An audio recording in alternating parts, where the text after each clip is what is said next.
我咧俾人家打湯嚟去啊！你最好含嘢槍上牙粒呢？對啊，啊槍你上牙粒槍，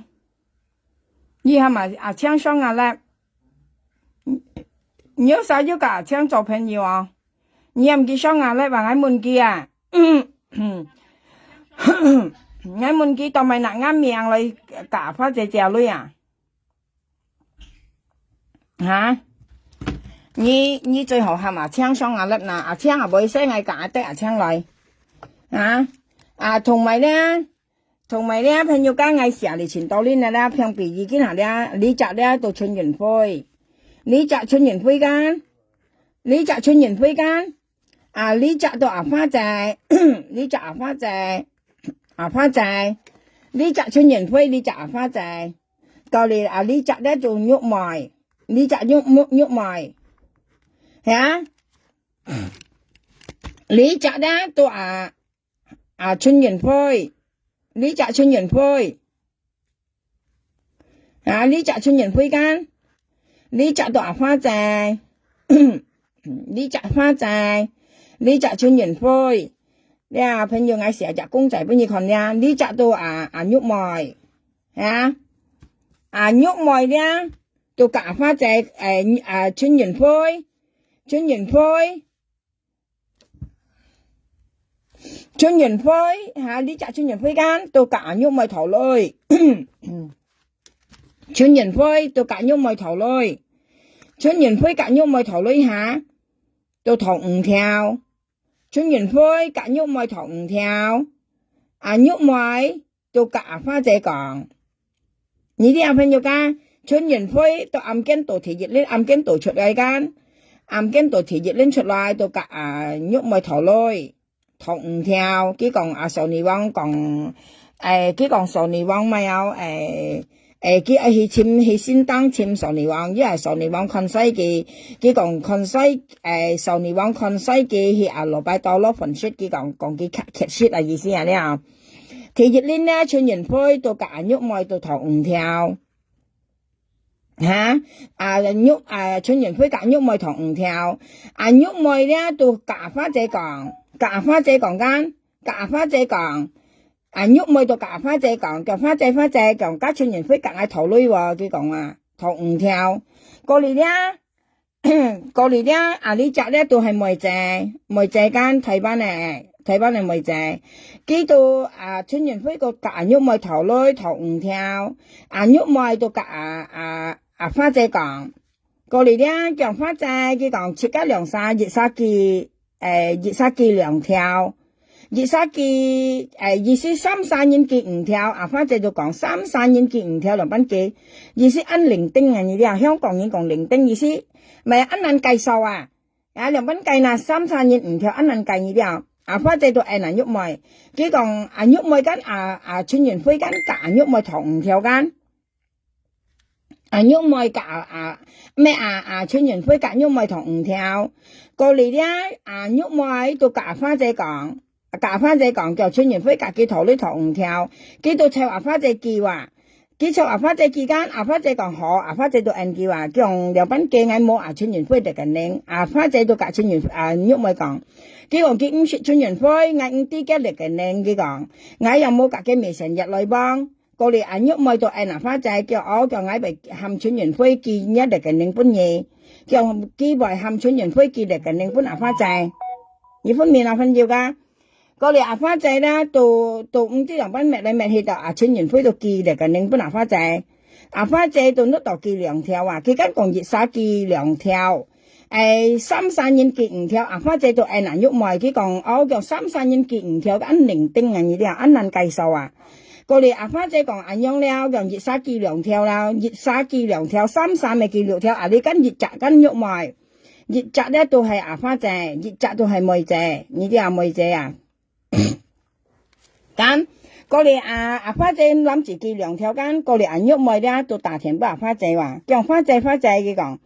叫咧你夾喺機號冇嘅，佢係咪花仔嘅機話，叫喺搭你機有，你夾喺機有嘅講，花仔都講吓。你用本大嘅因為你台灣黑間，你台灣黑，我香港黑，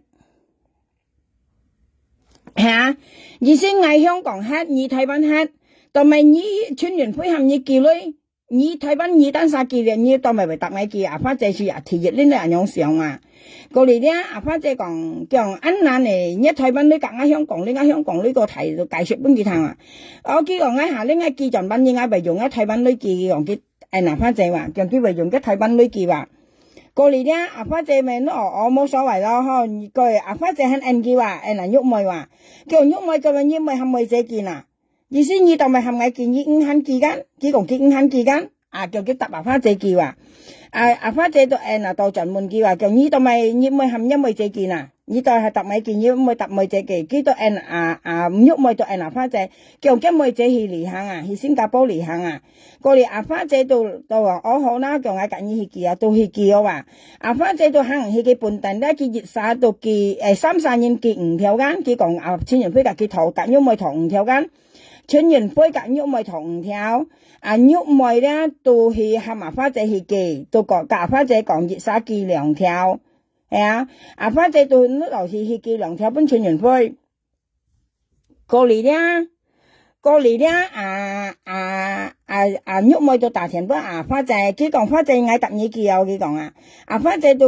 收身咧，阿花姐諗到安生車，你台灣黑嗌香港黑，你咪答我記咯樣啊，過嚟阿花姐嗰度朋友啊咧，朋友間你掉，嗌香港啊，你咧前要年前啊，你掉，嗰度上年按多冇相關啊，你答我記，看2班啊下年，係2班嚟班加女樣去啊，意思答我記2班啊，前日呢喊到咪自己去記啊。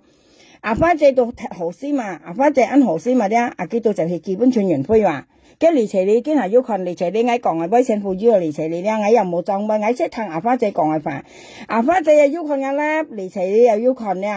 跟下咧我講啲阿花姐2班記女本一村員飛一提熱呢嗱，一村員飛暗間度出提熱呢嗱，睇出到離齊你係提熱呢出暗間度，唔係跟下唔係講提熱呢咯，提熱呢是記阿花姐是無聊啦，一面啦，你阿提熱呢我講啊。過嚟阿花姐到去記女話，記去阿花姐去記間，阿花姐到熱下記啦，到記7條本來村員飛啊，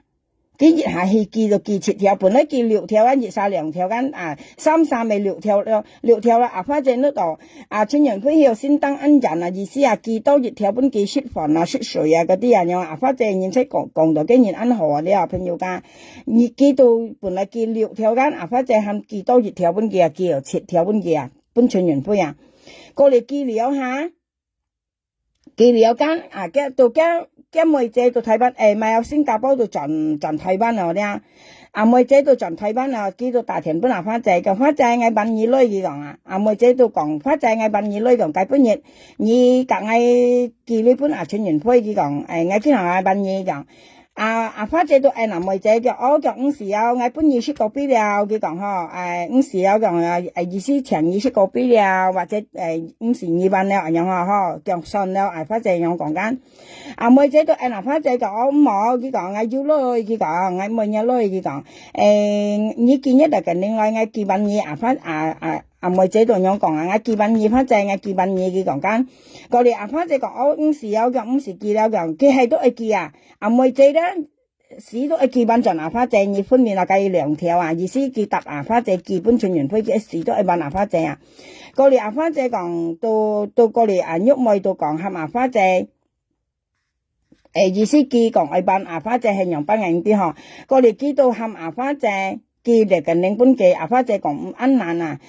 香港入班記嚟嘅領本嘢意思安難啊，你啲分面啊朋友安難啊，過嚟啲阿花姐嗰度家女又安細女又啲記到講入得佢入病人嘅，意思病人啊喐妹嘅2條病人嘅，阿妹姐呢2條咧又係甩起人喐妹嘅啊，意思妹姐呢2條咧都甩起人喐妹病人啊，加總共咪4條啦，加呢4條咧係人喐妹度啦，你分面啊朋友家。吓，都係人喐妹度啊，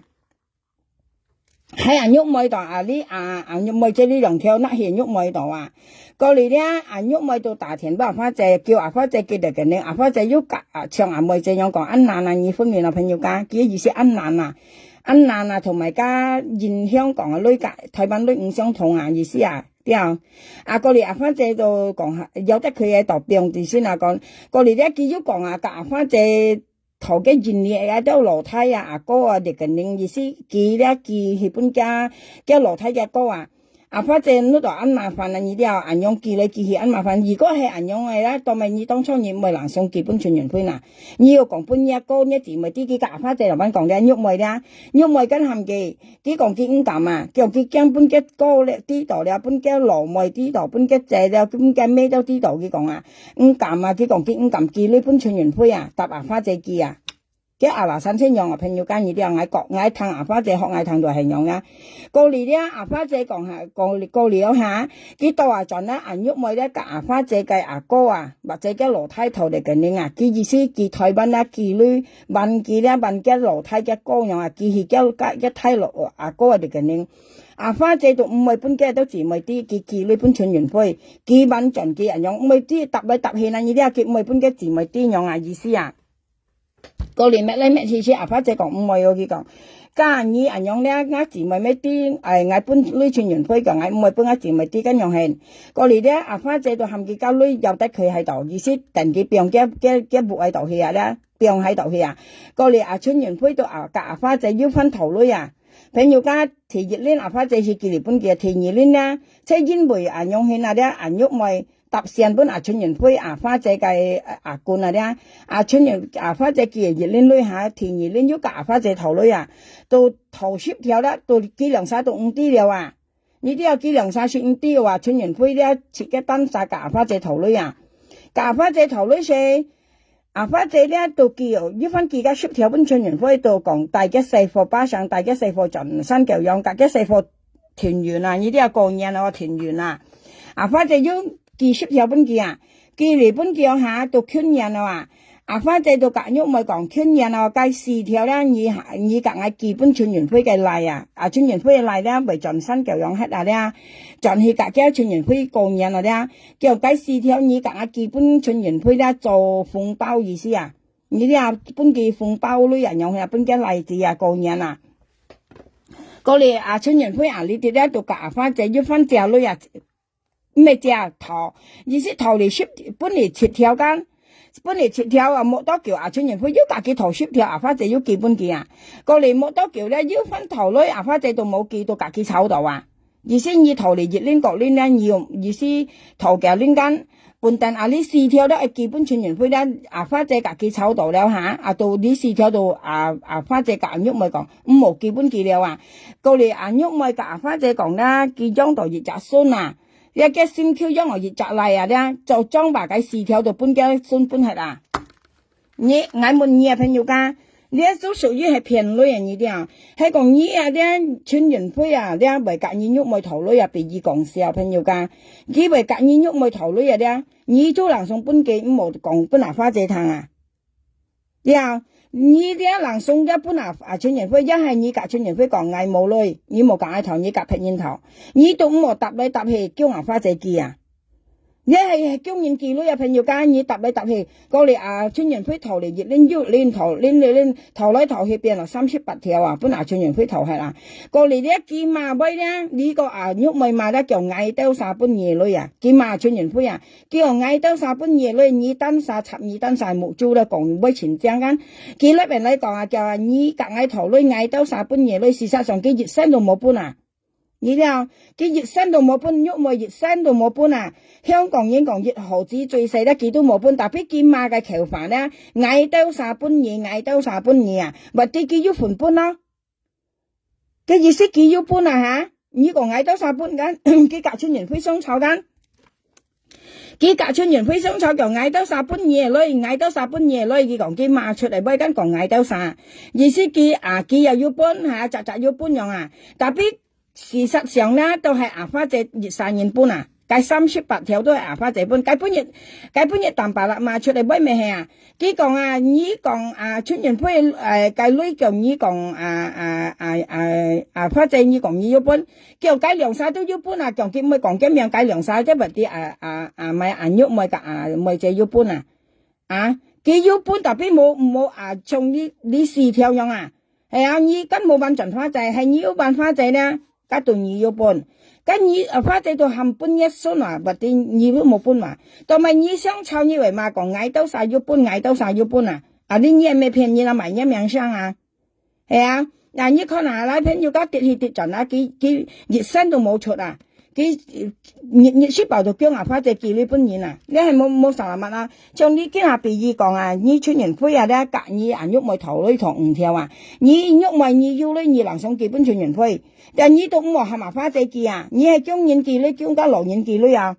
啊！過嚟佢雙臭咧，就捱到3半夜呢，捱到3半夜呢。過嚟啊春年灰咧，到那家係咧，就大家大青落鋪，幾到撐到你幾位啊？即係撐啊喐咪講捱到3半夜呢，捱到3半夜呢。家春年灰到潛上啊，咧潛上啦，到潛到啊青計落鋪嘅上啦嚟打，幾到碌到幾兩字妹，幾到5啲原來係幾羅妹計朋友啊，都打到啊青啊落鋪啊！我等你講啦，你有時生細聲用來呀？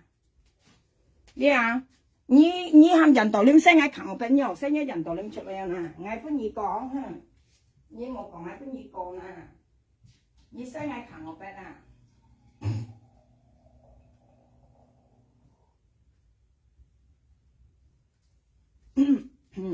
你人道念聲出嚟啦！哎呀！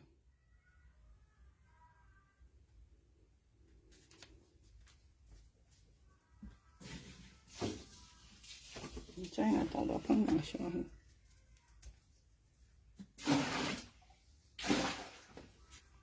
你人道念嘢係寫出嚟啦，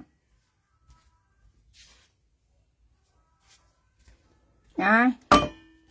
你大聲啲人道念出嚟，人道念話背，啊！你寫人道念聲係求我畢業破費啱名聲啊！啊！你台灣黑嗌香港黑嗌蝕格，你要咪生成你咪用破費嗌嗌滿嘢。你咪意思啊？你有咪唔係嗌強西嗌強我得啊？嚇！你破費喺度咪啊？人家講河水不犯井水啊！你嗌唔食你唔食嗌你度咪西含人道念？你扯華花仔啊！佢扯華花仔搬兩條啊！扯華花仔搬兩條，扯華梅仔搬兩條，佢搬兩條6條係咪人道念西嗌強我得啊？啊！呢度咪破費嗌滿嘢啊！啊！今日咧我要寫一條，你等我呀，等我先朋友。叫我夾硬嚟夾嘅細貨皮咧嘛，我咪笑你笑死。你又會黑道，我又會黑道，你夾硬俾，你又車架香港黑咧到要何俾？你到台灣黑嗌香港黑，你夾硬俾，你係咪你俾咧？你向羅家咪晒向我家現你點知故？係啊，你問好耐啊，你個愛病呀，你家滿鼻夾牛鼻啊，談實話呀，佢夾愛鼻喎，佢台灣夾香港鼻喎，你笑嘅，本係笑你牙齒笑率啊，呀，你咧叫滿鼻夾牛鼻啊，問好耐啊，你啊病啊，講做工啊，跟人工都唔相同咯，爭天眼人咯，你啲啊跟人工啊都爭天眼人嘅話。啱咩講啊？啱朋友啊，佢交台灣人啊，佢做公民過橋啊，台灣按實做工啊，過嚟佢轉喺香港做工啊，佢勞工格嘅例子妹子本佢掉低按實啊，佢熱人轉嘅呢啊轉去台灣啊，佢勞工呢本佢掉低按台灣按實，佢妹子例子本佢掉低按實，佢都轉喺香港做工啊，因為佢香港做3-4萬月賺一啊，佢台灣先做辦過橋啊。所以嘅勞工嘅嚟本嘅按實係啊，熱人佢賺嘅咧，然後阿細要假期要賺嘛，佢不願賺啊。因為佢香港做3-4萬月賺一啊，佢台灣佢隔嘅現你咪嘅香港嘅台灣隔一現香港嚟比話，你唔會比嗌唔會講呢杯啊，咁你講啊點知嘛，係點知？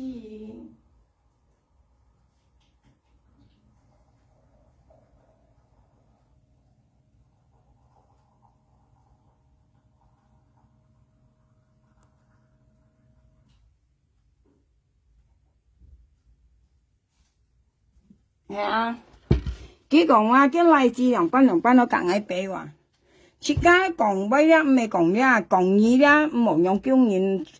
記錄啊，邊有你冇用經驗記錄啊？你要你學記到你記啊，你冇你冇經驗記啊，邊有冇經驗記錄啊？分面啊，你冇叫阿花姐記女啊，像阿春元飛隔你頭咧，你冇女學記到講記堂，你冇女學記，你夾劈責人頭了，阿樣為啥啦冇朋友家？係啊，我嗌冇女學記本嘢，你冇夾頭，你夾劈人頭阿樣，你冇喊阿花姐記啊？你啲啊？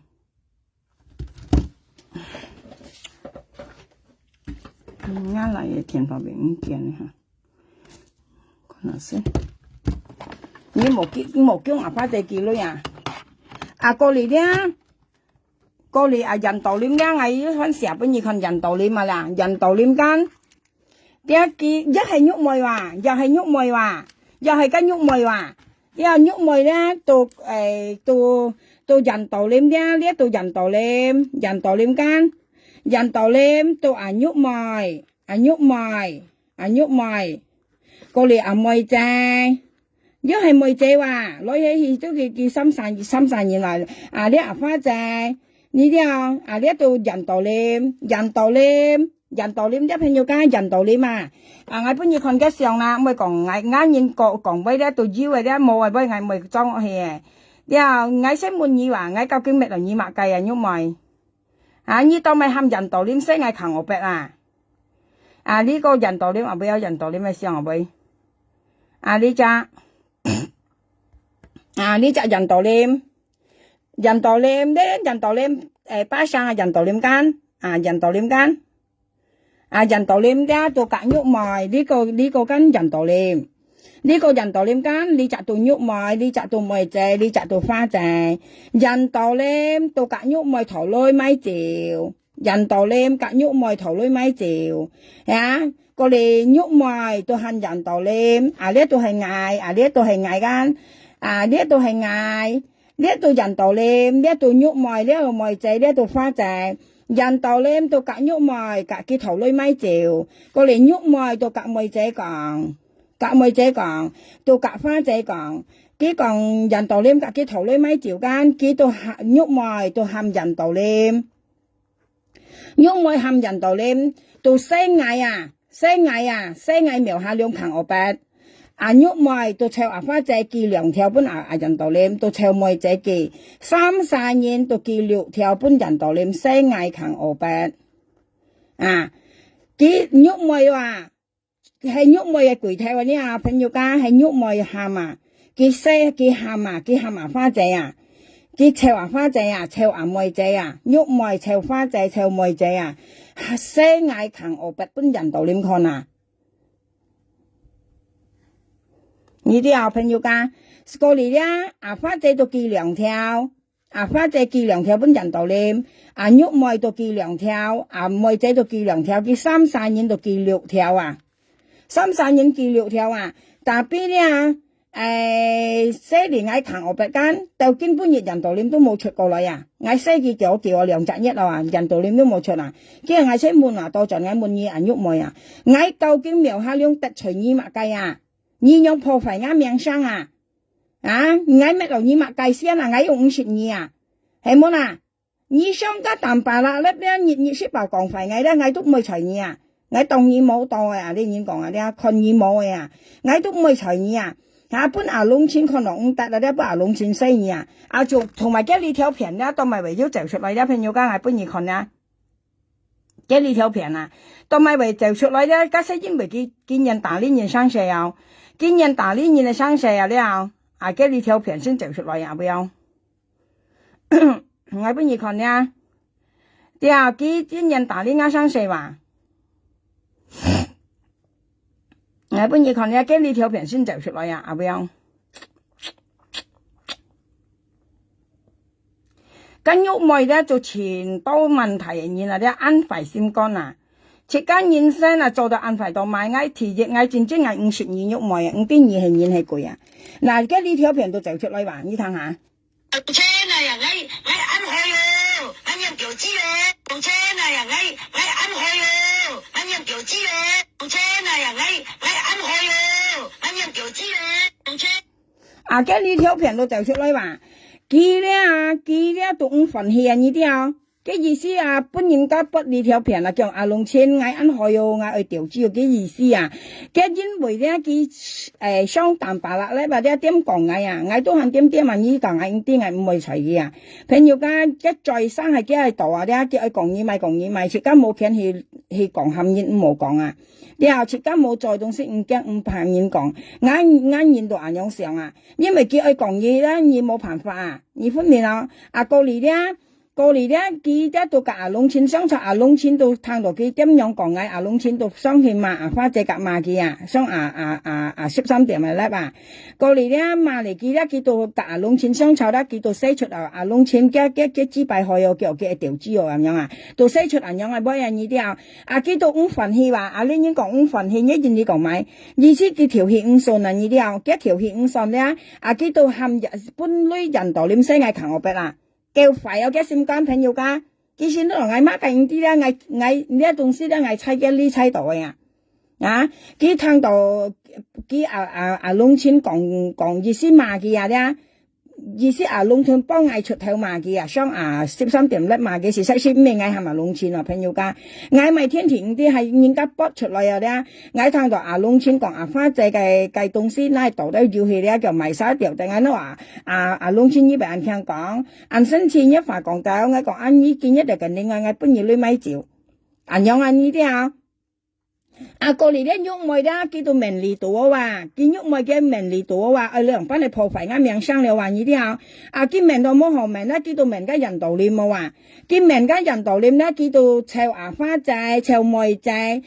見三沙到見六條本人道念聲嗌強我逼啦，叫含人道念講呢邊嚟講啊，叫嗌苗下兩強我逼本人道念看到係呢喐妹下面啊。叫快有嘅心肝朋友家矮要隔見冇生勢入50幾啊！矮到50人喐妹係演係攰啊！你吹睇翻喺度啊！矮有50คน人咧，矮看到矮嚟搏係啦，當咪以為含人道念破費矮啊！家講百人看人道念咪叻吧？講夾百人看家人道念叻，你含家人道念聲係強拔，你係咪上呢度矮啊？悶嘢！你搬6條33人熱殺搬2條33搬6條含人道念聲係強拔啊！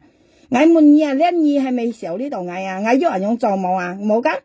從經半熱樣啊，係咪晒個時候呢啊？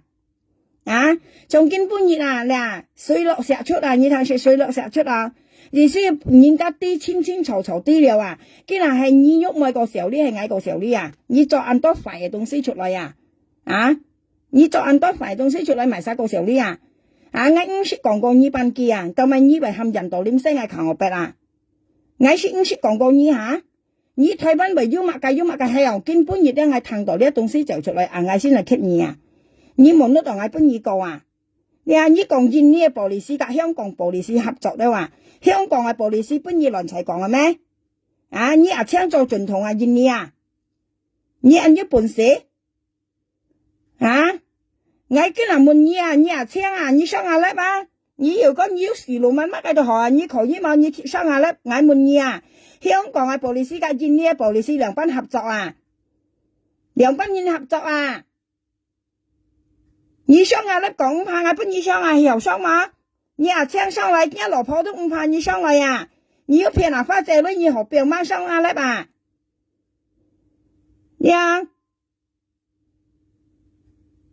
你要表媽上來買啥都唔怕，一老婆咪唔怕吓。你上來講啊，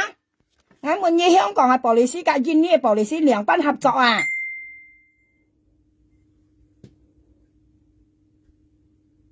你可以上來啊，我幫你上下啦嘛，上到你學表媽上來啊，呢個問題係解決啊，呢我咪幫你亂財嚟講廢啱命生啊，你講人道念聲嘅強得人道念你都係上下啦嘛，講好啦呀。俾人道念先，人道念出嚟。你都想講你愛爭啲啊，講朋友啊，你咩咯？你咩搞出？你咩搬出掉咗我你啊？你講你愛爭啲啊？你就咧，你普通股啊，你愛寫出嚟啦。你一次睇普通股啊，你個愛寫佢出嚟啦。我繼續看我俾你看啊。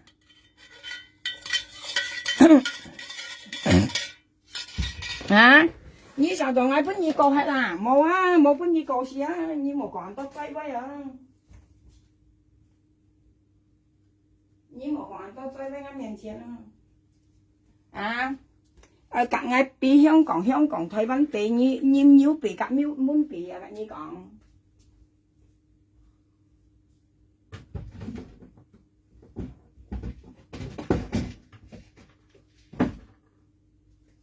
嚇？講你車架喺香港咧，你隔硬比我驚你哦！你啲啊要分別啊，你台灣甲香港人比，你比咩？你又會比？cái muốn bị cả nhiều bị à thằng chị nói à muốn bị cả nhiều bị à gì xí mô hồ bê à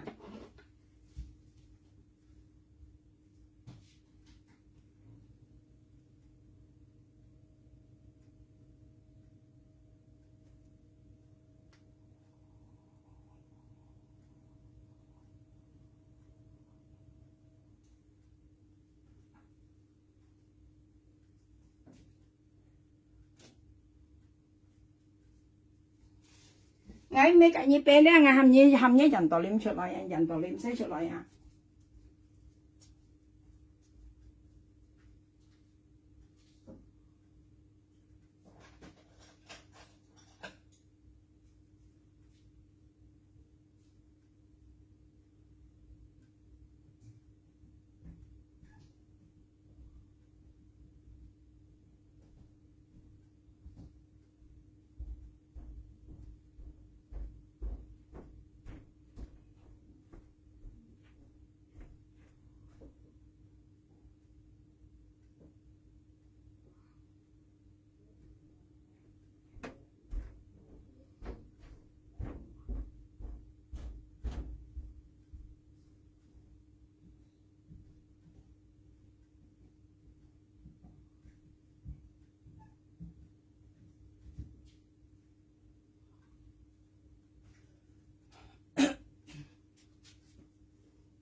hả chỉ còn ngay hết ngã cá nhân là lỗ bụng khó đâu gì còn hả anh khen còn như hả kiểu ngay hết ngã cá nhân lỗ bụng khó à hả như hết các mày bò như thấy bắt ơn xạ hết mày bò ăn bươi sỏi còn đào hả chỉ về còn đựng thì bị co hết hiu à kiểu ngã cá nhân bữa ngày dịch chân lỗ bụng khó đâu gì còn ý à lỗ bụng khó như chè như lấy hiống còn mấy còn mấy tỏ mò nha cá bộ nha cái Thái Văn bộ mày hay kia là cá lưới lời ngao lìa mấy ngao bộ còn mấy tỏ mò所以咧只家香港咧甲台灣無那係相比啊，然後你比嗌本來少年啊，前多年都少年啊，美國嗌等晒少年啊，然後只家地方咧唔相同啊，只家無那香港台灣那嚟比啊，嗌全部甲你比係你先甲嗌比哦，然後嗌你落身是安尼啊，你了，要講啊間用本來熱緊蘿蔔殼了嘅，咦啊？我未講啊，你講蘿蔔殼間，啊你台灣部拉埋嘅，那家女揸人家女嚟香港買部，看買到冇？誒先好講啊！又如果唔係咧，時間乜計不應時講，我滿意啊！你當咪騙男花姐啊，騙嘅女啊，你講切講白你咩嗌啊？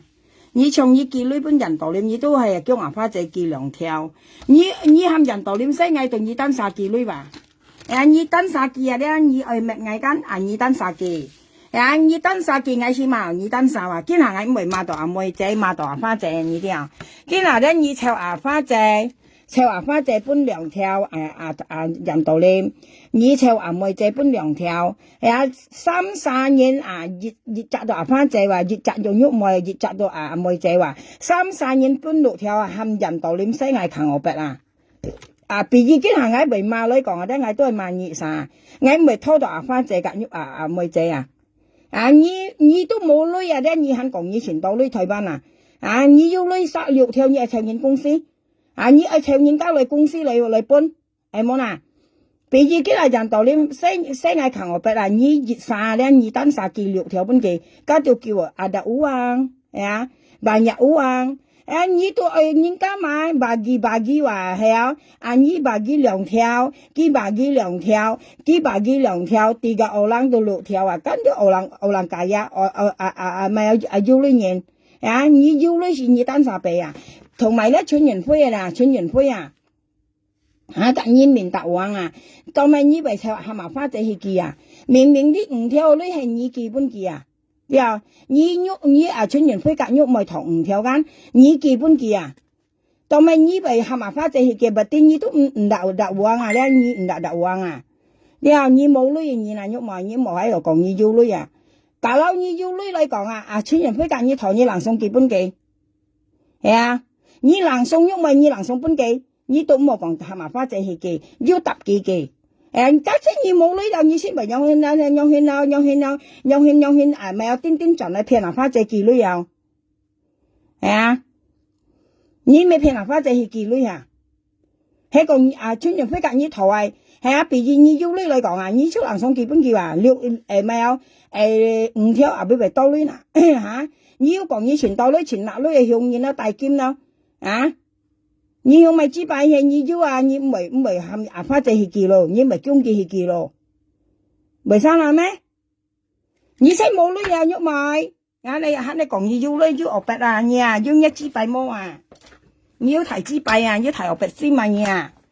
呀，你要女寫唔係殺6條去含人家嚟湊你嚟記咯，呀，你6條你都冇本事本人道理嘛？你湊花仔記2條，妹仔記2條，個三咪你記2條，基本人道理講嗌扛學白，你學簽一人道理出來啊嗱，你係冇簽一人道理出來啊？呀，你冇以為嗌隔呢個啊？過嚟啦，過嚟我要笑啊，你淡白啦咧。呢隻咧都淡白啦，呢隻都淡白啦，呢隻係喐埋，呢隻到妹仔，呢隻到花仔，你喐埋，嗱，呢隻到妹仔，呢隻花仔，呢隻咧都係花仔，呢隻係喐淡白啦，呢隻咧都係喐埋，呢隻到妹仔。淡白啦，到隔喐咪講見冇女，所以淡白啦，按爭喐咪先養朋友家。呢一個頭女嘅工具啊，你啲一見你講埋，你應講頭女嘅工具啊，淡白啦冇女，到隔喐咪講，叫喐咪就按酷，冇新法哦，按酷哦，兩班哦，冇工作按酷哦，喐咪就按酷哦，兩班哦，到隔幾講啊，淡白啦，到隔幾喐咪講啊，按酷冇女哦，兩班隔幾講啊，幾到春本妹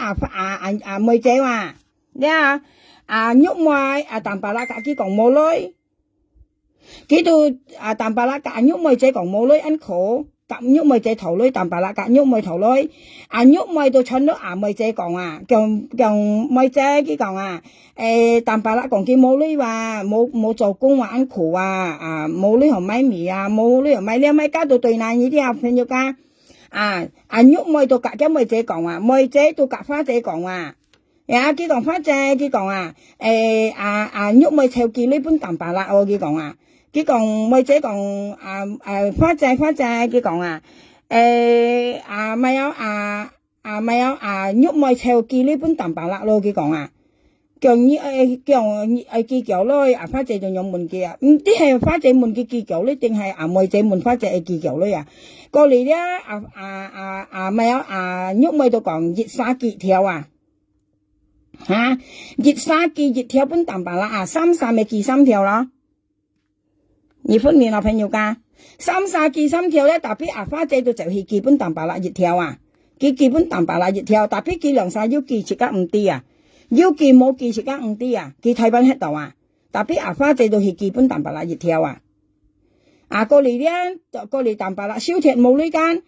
都要係用湊3人湊要基本淡白啦三妹拎湊記女啦。到喐咪先大頭湊喐咪湊妹拎記女咧，都係喐咪湊講花妹仔行喐咪講妹仔行淡白啦冇女淡白啦隔嗌頭女佢講，切加30記咯三妹拎淡白啦冇女咧，到隔嘅喐咪講喐咪咧到隔嘅妹仔講妹仔咧到搶本花仔講過嚟花仔咧記夾呢你話咧記嚟好多呢你話咧癲盡記嚟按多呢本淡白啦你話呢啲記嚟按多呢間。過嚟花姐就家妹姐講啊，下年咧2、2、3幾女咧5毛臭嗌啊。朋友家花姐夾妹姐講啊，下年2、3幾女咧5毛臭嗌啊。佢夾妹姐講啊，過嚟喐妹聽到花姐講幾女5毛臭，第2年臭，佢妹記花姐妹記，佢第2年分臭，喐妹記。第3年再臭喐妹記，花姐妹記，過嚟間喐妹lan送羅結花姐啊，羅結係啦，朋友間羅結啊。你分面我大隻溝叉啦，佢喐妹聽到花姐妹記女啊，臭幾記妹記，臭幾記妹記咧，喐妹lan送羅結花姐羅結係啦，妹夾花姐做朋友啊。因為花姐臭到妹記女佢lan送羅結花姐，朋友間2到3起時候咪認真而羅結花姐啊。你係咪騙女啊？你夾花姐做朋友係夾叫女做朋友啊？為啥啦嘛？你喐妹識夾花姐女做朋友啊？你講認你香港夾台灣俾明星係夾你俾你啊？我冇好說，我冇夾你走。你認識要夾我台灣嘅東西夾我香港嚟俾冇俾唔講，你問我香港我叻未到再看我叻未啊？你喐妹作家衫褲咧香港200蚊3條啊！你苗雞為多下呢去苗雞啊！我約朋友去苗雞行街，我叻本意看難喐埋。你着愛衫褲苗雞200蚊3條啊，都冇人買啊！你冇呢你睇不能做，攞ăn不要ăn正啲咪喎。本人笑你攞間馬騮做衣服樣啊，啲家口做衫啊。你冇呢你ăn正啊，人家唔會講你啊，根本人家都係講你啦，因為你講冇算ăn正，冇你ăn正咧話。你愛將身材愛將沒男朋友，你說唔會說人多嘅，自家唔會說啊！你每日去跑步啊，冇啦，特別人樣嘅細事，我要說就說到起來啊，咁就嚟落闊又呢啲啊，自家就嚟落闊啊，喊人將冇算當埋晒看一冇算，咁羅豆爬山前當葉冷細冇算喊過將，佢看1、5、6、10細冇算，係啊1、5、6、10細冇算，你本嚟晒看，擺本嚟晒看。自家樣嘅年紀啊，自家最緊要係健康啊，唔係一部先將仔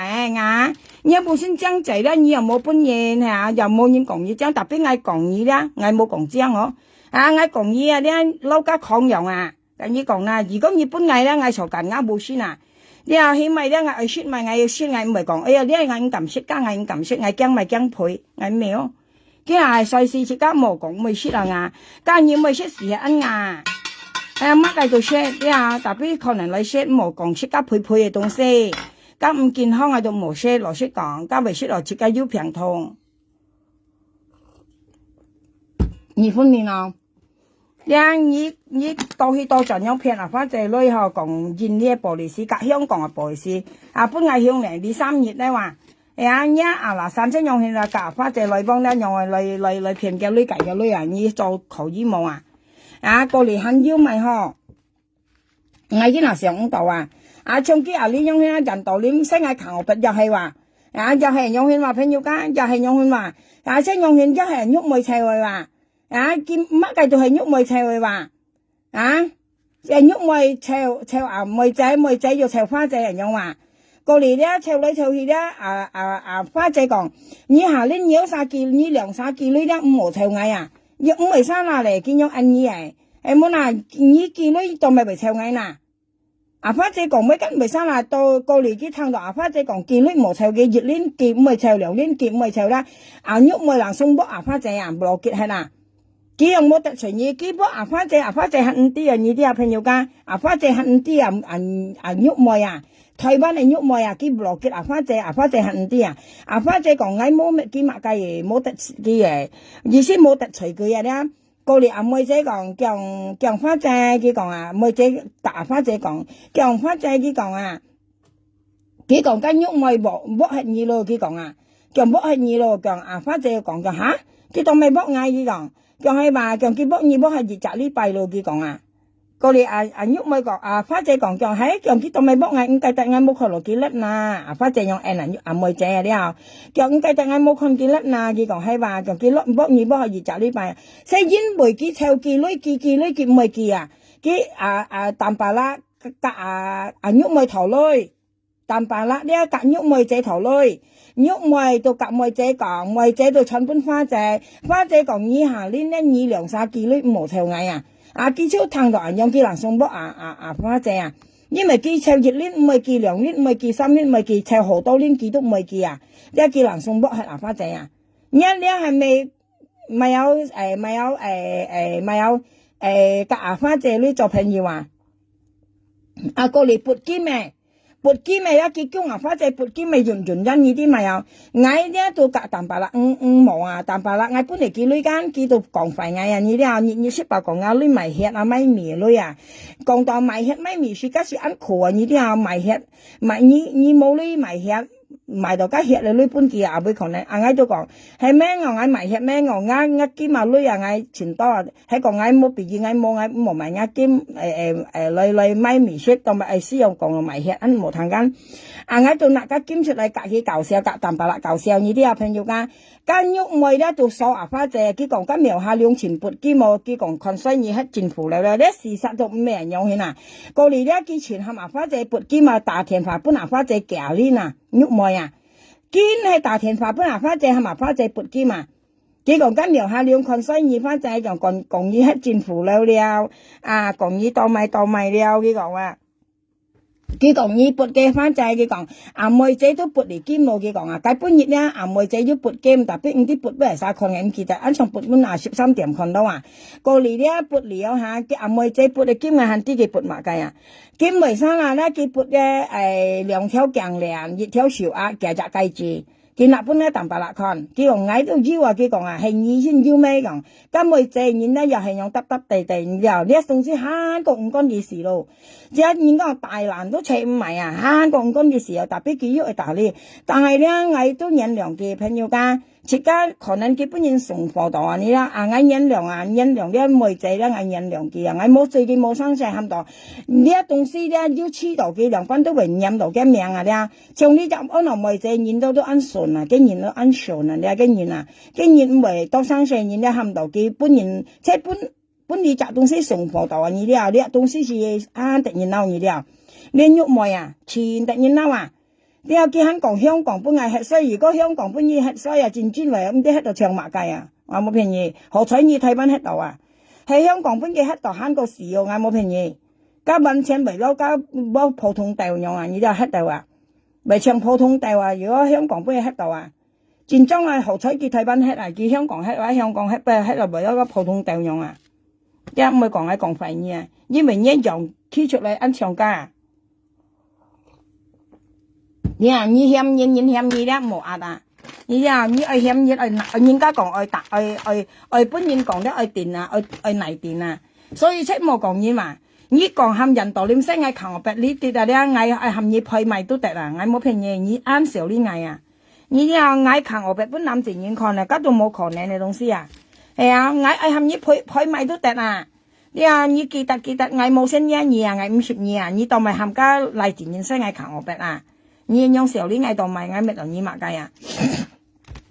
嗱，像你見下咧，譬如你日ăn蛋白啦，你就ăn肉梅，你就ăn梅仔，你就番仔，加蛋白啦，以下冇女咧，見到隔嘅梅肉梅講話，阿沙見冇女下見到隔肉梅講話，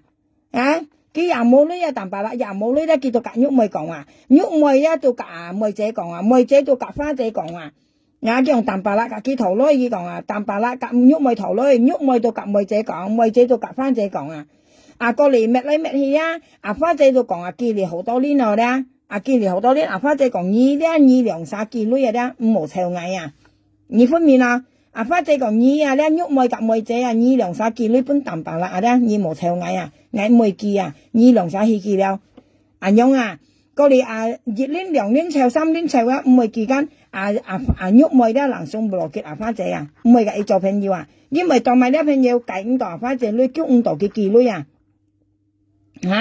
佢叫5度花仔記女咧，記能送波係花仔啊！你咪意思啊？人家做朋友啊，朋友家咪講咪係啊！你嗌粒你看到嗌或者嗌雙人粒你看到或者2班年後家都未忍少啊！你佢係咪花仔鹹雞咩咧？嗌係咪咁你講啊？佢講佢喐妹咧裝杯啊，夾花仔講叫嗌看衰嘅係政府了，本地嗌喐埋了杯咧，嗌呢度嗌夾花仔上先，同埋你喐妹按到意見啊！你按到意見同埋啊，你同埋跌去跌上講嗌看衰花仔啊！你見面前講咗杯落去啊！我家家係相信咧，我係相信，我香港對香港係我相信，但係你台灣啊咧，你都咪按到意見啊？以前發仔面前講係看衰嘅了，黑政府了了，玉梅咧見你收發仔撥金嘛，大熱拎電話打俾發仔你撥一金出嚟又，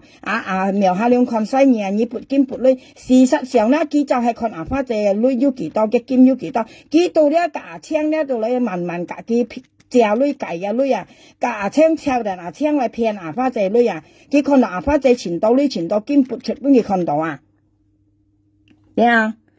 佢都冇多叫咧，就講錢，佢講借女記女，係錢你哋咧嗌肯前廠產係講本嘢產品要加客嚟加熱集中嚟講錢錢都係玉梅啦，將錢大田華本玉梅，因為春園輝大嘅老婆佢殺到係玉梅猛啲係嘅離奇嘅片要出錢嘅老婆春園輝度拉係用加咪有加喺去打到佢過嚟錢咧到。大田本玉梅咧到攞發仔罐你過嚟叫錢咧攞到發仔罐玉梅本嚟叫本嚟錢到每日咧到寄信大田本發仔亦係見到期冇嘅田飯，叫見啲人本未見到錢嘅田飯，錢用跌來跌去咧到發仔借女嘛，唔係頭到借，唔係講呢講間用搣來搣去就搣到個8個本200條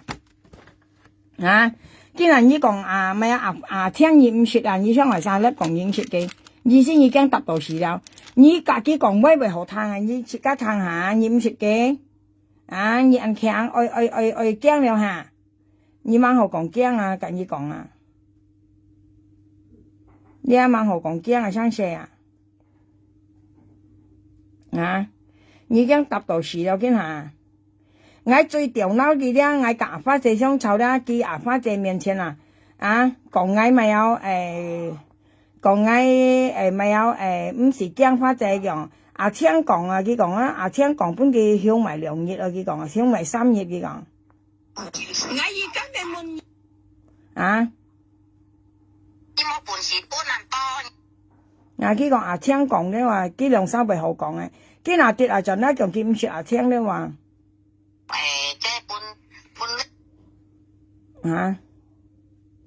你等來啲嗌錢嘛，啲運中先，你價錢袂好講嘅我而家嘅問，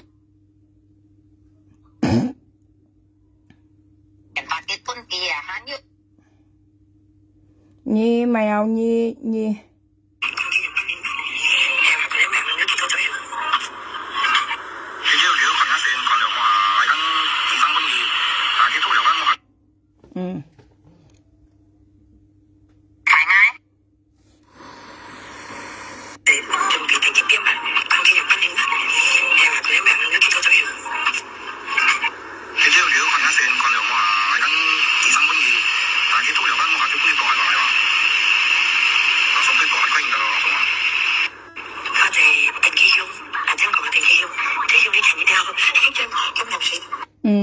發仔定佢向發仔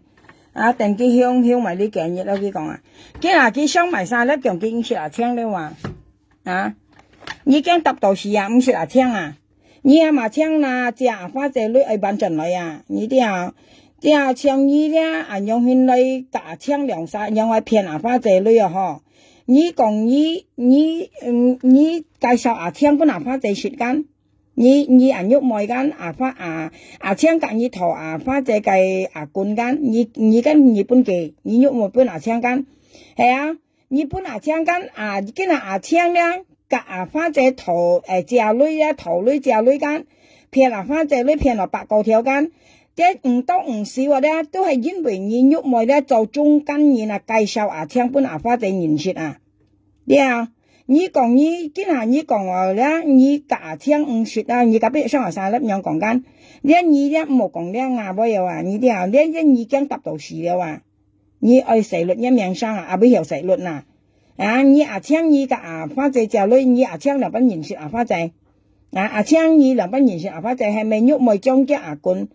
本意基本意你2-3買關係咧，你家下你認你本人日下撐你很個事要認咧，但係講嘅請嘅老婆咧都係玉梅嘅雙嘅咩嘅雙人妹你2-3根本都係親切冚到，已經係未出生時咧，你兩晒咧都不相識啦話。青嘅蘿蔔啊咧都係肉梅加咩嘅雙元梅啊。嗱，呢係跟你講啦，你冇那人嗌到上天一上成，你根本係光夾啊！你咧青咧你光夾啊，夾花仔女啊，夾嚟夾細貨係掹啲啊，你有騙嘅咩女啊？你可能你都三千啊，我老師跟你講啊，你就8步98步嘅你那朋友家，車家都叔朋友家，車家你相識呢，你女又不同那騙。你按牙為本人使啊！你含牙朋友家，你含牙苗下兩樣騙人，女得挨唔會啊！啱少呢嘢冇搞啊！挨唔會老實講啊，係講你點嘅咧啊，都冇所謂啊！你很人啊！過嚟西人道念聲嗌扛我白啊！你看佢佢湊花仔佢女含人道念聲嗌扛我白啊！你看佢做壞事佢做壞事咪突然驚佢你湊人道念聲嗌扛我白啊！湊嘢即係搬女人道念嘛，苗下亮係啊！搬女人道念嘛，苗下亮啊！喐妹湊啊！班人嘅唔記得啲啊，係咪？你做鹹嘢湊嘢，叫女搬人23年啊，你湊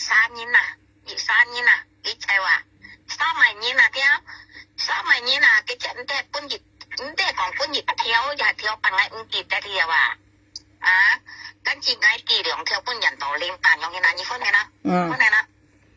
幾兩條搬人道念啊？條辦搬人道念，妹。你們幾個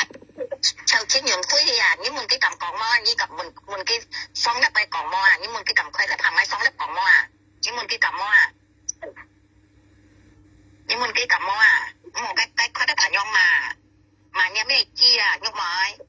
mà nhà chi phải không à mẹ đó cái cũng với này tụi mẹ pha sát à ngã mùi như cái ngã mùi chi hành gì phải không tụi cũng à mò à mò món nào ngay tới chỗ đèn kia như con nhâm miệng gì đó gì là cái miệng gì đó nhà mấy chi phải tập nhâm miệng gì à miệng phải事實㗎。事實你喐妹啦，跟前當然你都說一日愛說一字妹，你要好心意睇返冇做按沙雞啦，砌個片，佢睇返為沙雞啊，朋友家根本上咧佢都係咩好嘅呢啲啊，佢為沙雞啊嘅樣做到本人看啊，攞你按向按背按腰女按正樣啊，跟人都全部都啲嘢東西啊，跟人你一樓梯樓妹呀咩呀巴嘅全部跟人都啲就花仔都啲哦。佢講花姐嘅，幫白嘅巴嘅花姐嘅工作公園嚇，咁人家講嘅意思啊，你啲又講設家幫白兩班橋啊，一日愛兩班啊，即係意思講俾你聽啊，設家無奈向人啊，而分面啊，阿基就講嘅話，要講劈頭嘅話，阿基講話一班冇揀一班做工啊，一班係工人班樣話，一班冇建議冇夾佢做工，一班嘅成日餓時超添啊，我講啊，呢時候人家請你做工，你個提供我啊，說咩話？人家請人做工都係看人啊，你啲呢人啊呢請人做工啲朋友都係考過試啊，係啊，你兼制幫係兼沙拉，我兼制幫係兼到加咪又加 WiFi 嘅制啊，兼風扇制兼沙拉嚇。好叫了啦，點知嘛？一命生冇死了，係我做你小李啊，跟你講，設家五時又講咪啊嗬，五時講多，加阿花姐講你都講我前難聽嘅話，加阿青記女，阿花姐兩班人說嘅你未啲了，加阿花姐兩班人說嘅你未啲了。今日加13點喺前加妹了，要講阿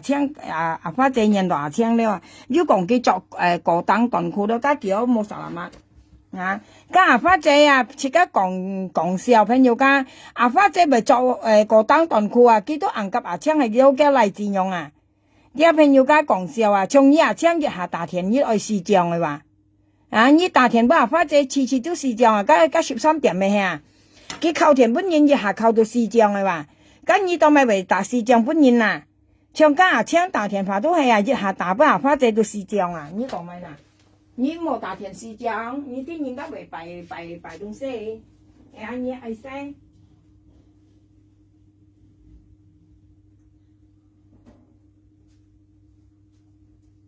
啊！佢講阿花姐擺咪擺胸圍底褲嚇，事實咧阿花姐擺咪咧，阿花姐都按及阿請係攞人家講自家嘅例子嘅呢啲啊朋友家，因為阿花姐滿70歲了啊，你講佢現代自家現你就後生就有可能冇啊朋友家，家下自家都冇可能咯，像你嗌都冇可能了啊，因為自家有歲時又比較很有經驗啦。跟人嚟東西咧都冇了啊，冇計條見了，你哋冇跟人見了啊，因為自家係歲事老了啊。像阿花姐唱歌是跟人含佢唱嘅，你哋含佢咯，人家熱雜搞笑，唱熱雜搞笑歌啊。佢到那溜外嚟咧，都做嘅就嚟打了啊，你哋鋪排嘅就嚟打。阿花姐未表示唱歌幫佢聽下，表示喺阿花姐打電話，阿花姐未表示唱歌下，未唱搞笑歌下。跟人啦，你學來你咩做嘅就嚟打下講阿花姐不落響人容易都晒唱歌啊，咁阿花姐人呢度唱歌啊，佢咩別晒唱歌下，我隔一打電話佢咩唱別晒唱客家歌本藝聽啊，我咪笑哈哈管下，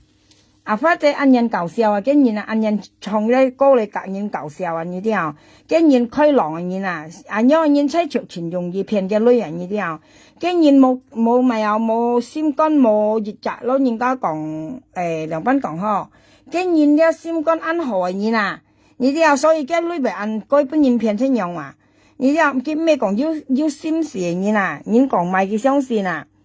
像佢咪唱歌本人啊唱彈嗬，唱咪嗰啲情歌，佢都係跟加歌詞嚟唱啊，佢又唔係講，佢唱啲歌本人彈都係愛容易唔係哦。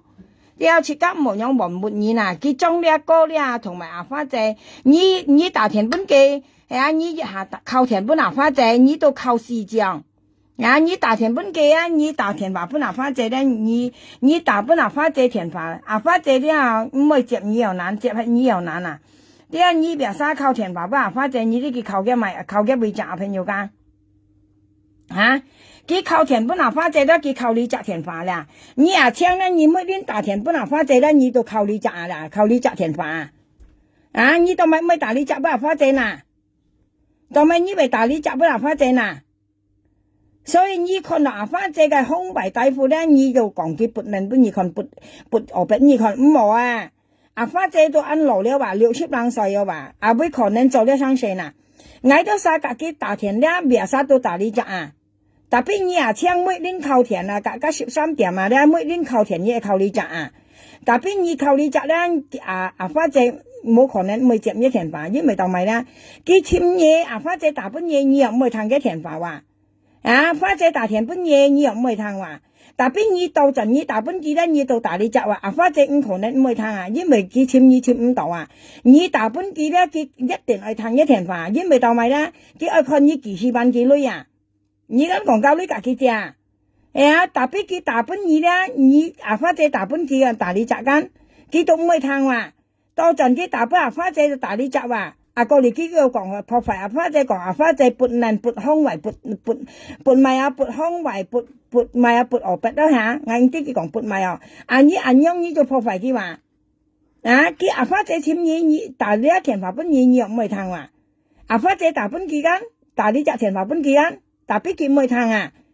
到陣佢副阿花姐咧叫做大你摘啊，大你了下，佢要讓阿花姐話讓你叫講阿花姐撥呢撥到一邊去看到話，佢破壞佢話，見到大人講咧講嗌架槍大錢咯，佢破壞佢間，到50萬一女啊，你愛大那50萬，你咪講到最尾那車啊，你係咪你冇講1世人為事啦，你真正你不人看到啊，唔冇啊。食緊人生啊！你看嗌架花姐講按多杯啊！基本嘢。哇！第二次送人失叫啊，點會有自家先送人失叫啊？花姐。咁傻嘅花姐。叫係咪花姐送嘅呢？咪傻。第二次送人失叫啊，點會有自家先送人失叫啊？花姐。咁傻嘅花姐。你係晒拜。哇！第二次送人失叫啊，點會有自家先送人失叫啊？花姐。咁傻嘅花姐。你咪使講啊，叫下麻花仔雙嘅咧被縮矮咧，話你行嘅，家係咪揀喐咪熱裝裝嘅老師啊，交費現啊？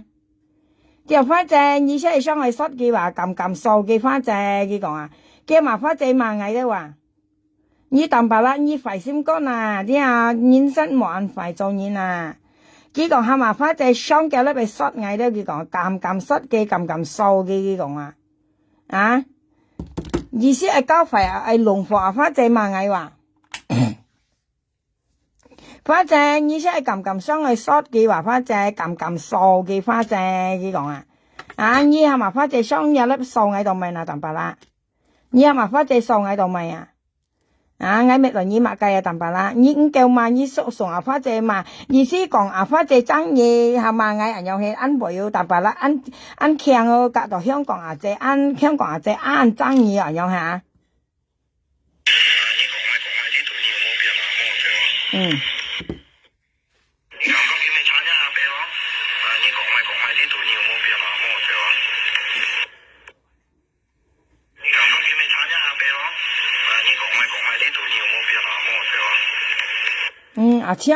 阿昌咪唱見呢個盡痛啊去。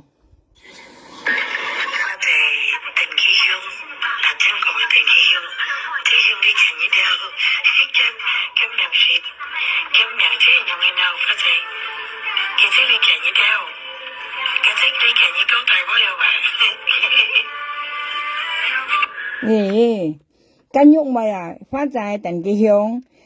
香咪呢2-3日出呢件熱交大威話，係啊喐咪嗌呢件熱交大威啊喐咪嗬，唉安強講嘅喐咪台灣人喐咪啊安強講嘅，啊叫啊花仔鄧記香花仔，啊苗下兩出呢件熱交大威啊，嗌幾多熱啊喐咪嗌要玻璃士嚟作嗌啊喐咪，啊。你騙人花仔，你看下啦，嘅鄧記香花仔，咁苗下兩出你件熱交大威阿昌講啊，你個阿昌咪唔熟嘅咩？當咪以為講阿昌講啊？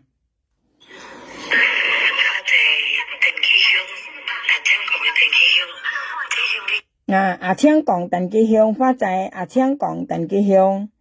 花仔，阿昌講鄧記香，你係晒威，但白啦，你聲音喐咪姐姐嘅威話，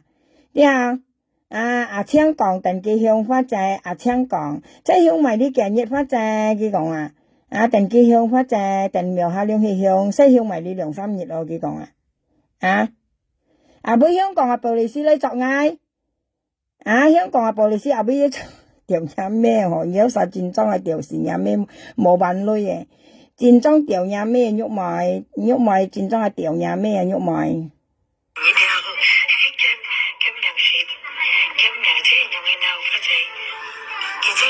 啱命車用啊話啱命係咪啊喐咪牙突啊，係啊一分二咪講啱命嘅就喐咪牙突ngay啊，啱命嘅就喐咪牙突啊，啱命先喐咪牙突ngay你啲啊，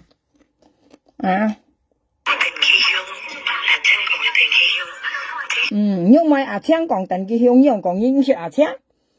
今日呢邊按號講。依家阿花仔講啊，喐咪講阿昌講鄧記香，阿花仔喐咪講阿咩講啊，喐咪講阿花仔講叫鄧記香，阿昌講嘅講，鄧記香今苗下兩埋呢2-3日話，香埋呢其實呢啲咧是按叫嘅啦，計不威嘅咧朋友家，呢一威是攞2年前咧，呢啲阿花仔料就根本亦基本藝啊，料啊根本亦基本。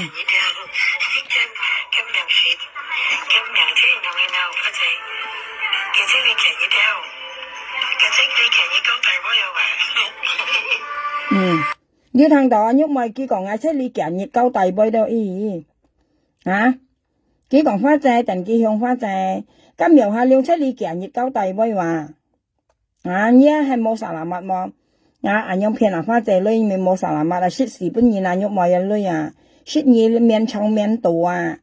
你家聽用片花仔女都食你面長面度啊，一度是面黑啊。雖然一係人空搏東西啊，喐咪我跟你講啊。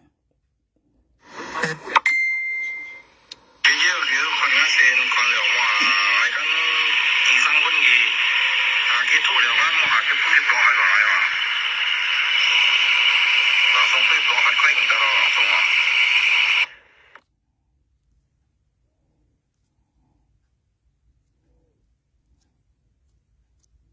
你聽到啊？嗯。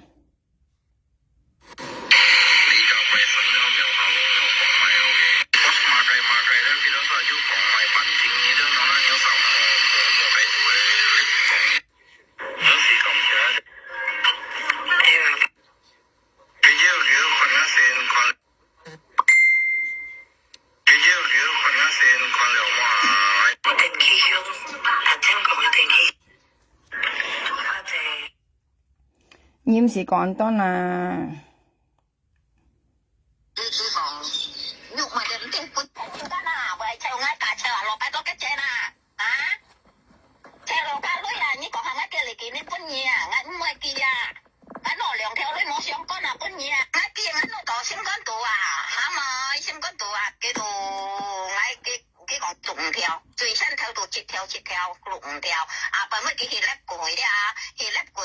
cái khi dịch lên á ngoài vô cả vô tôi bệnh nhà nó à như bà cái tao kiếm bữa gì kỳ mù nha này chân cả cái thổ lôi cái đồ chọn bún nằm ngoài chế đồ bởi vô chọn bún nàyอย่างเงี้ยนะphát cái nhúc mày còn cái cái bún tạm bả là gì chứ cái ông còn một ngày kỳ mò gì chứ nhóc còn bún ngày thằng chế dùng một ngày kỳ mò lo hay mò nè dầu léo cày như này tí lo hay mò nè tất dầu còn những cái còn mày còn bạc cũng chạy bạc chật tròn hay mò nè chỉ các kiểu thằng với nhìn hay mò nè cái như tạm bả là bởi cái như nhúc mày thổ lôi nhiễm chỉ chọn bún nằm ngoài chế mà nhiễm chỉ chăm bún ngoài chế giống chỉ chăm bún ngày mà cho mà mày tổ điว่ะhay món à nhiễm mò có cái chiều như kia với như cái xin nhỉ nhận kỳ các bạn bảo xin nhỉ nhận cái ngay kỳ ngay như chiều ngay ba trẻ cả cái câu con ba kia là ba trẻ ba kia là ba trẻ chỉ nhìn vui cho thấy phải chuyện là điều cả mà chỉ nhìn vui hai tỷ đầu tụ phải cái đó hai đến nhà ngày chỉ nhìn vui điều gì cái mẹ ý chỉ một phạm mà đẹp ba trẻ câu con bẩn đâu mà ba kia là ba trẻ phải cả ngày câu con bẩn đâu mà súng quân đi theo bắn tia súng nàyไม่ตีคนยังไงไม่จบว่าน้องจะเรียกปากแกได้สกัดกินปอเนี่ยสมบูรณ์ตันเดียสู้เขาเนี่ยเดี๋ยวมากินโจ๊กแบบต่อไปพออินอยู่ถ้าว่ามือสงสัยพออินมันที่ไม่ตายแบบเนาะเห็นขนาดเขาเราทำวิสตาวายเลยเดี๋ยวมากินโจ๊กแบบต่อไปพออินอยู่ถ้าว่ามือสงสัยพออินมันที่ไม่ตายแบบเนาะเห็นขนาดเขาเราทำวิสตาวายเลย你淡白啦，甲反正講甲叫媽切咗白做田培你哦，叫家己抽下去啦，簽工作啊，淡白啦，抽你嚟提資幣啊，你後簽到工嚟做啊，你甲反正講到咪呐？我甲你想抽你到咪報信不反正堂呐？你淡白啦，你做咪抽你集翻破人呐？人家嘛你就報信不反正堂，因為意思呐？你爸發隻幾呢邊嘢又係，佢講緊苗下量啊，佢講咩苗下量啊，叫馬量佢講啊，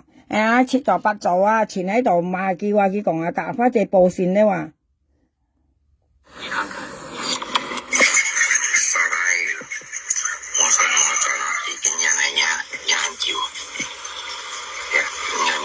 到嗰邊啦，好辛苦呀。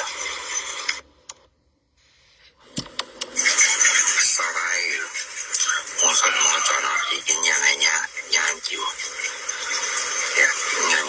到嗰邊啦，好辛苦呀。啥來？我說我做了，已經研究，人到嗰邊啦，好辛苦呀。佢講實下去話，已經研究話，哭未哭了嘅話，哭暗驚啦你了。想起自己的眼睛，他的用你新年祝福，年年順順萬事如意，祝你平安順利，不再不能解翻隻恭喜新年啦！他的用你新年祝福，年年順順安順定不這本能，因為把這個坤本都冇白嘅啦，白嘅啦，把這係咁嘅個坤本都冇，送坤你都本隻數下呢，咩啲？我應該未做過呢，做了白嘅啦，世界前波呢，送坤本隻數下呢。把這個個坤白嘅啦，把這白嘅啦，把這。今年會啊，就係陪住啦，掉價嘛，今年會啊，呢個都陪嘅啦，你樣係，今年會啊，有時有咩已經發嘛了。發姐，一陣係做軍分嘛。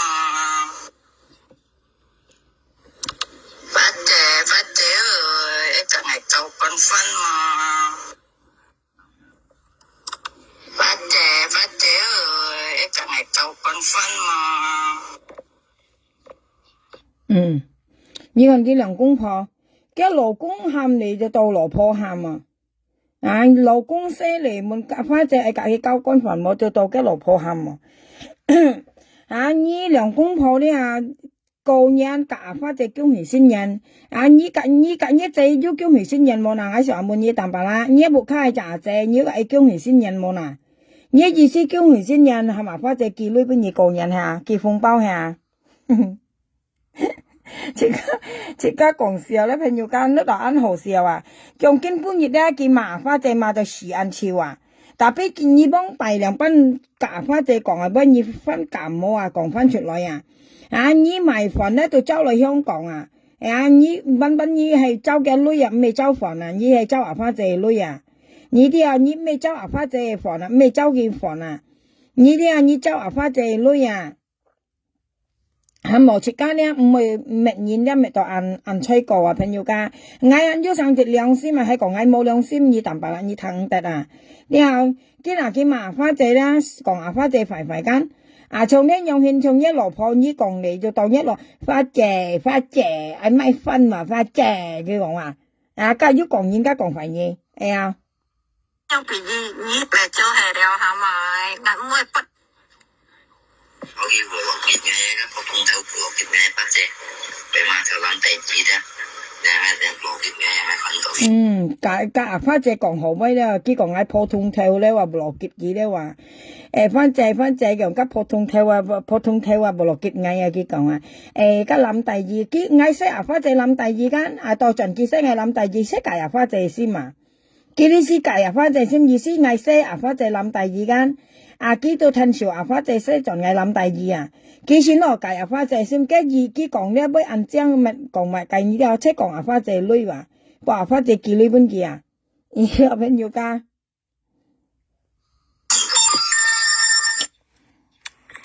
己人咁冇種鬼，喺瞓到嘅乜啫？仲有你等咯乜啫？我以為落結嘅，個通州落結嘅乜啫？俾埋條諗地址啫，你老婆做普通嗌就先，你啦淡白啦。你說你入做普通跳嗌就先，啱苗下你冇做普通嘅，我跟你講。你講呢點知歪你說你入做普通跳嗌就相信，但係啲朋友間咪下東西。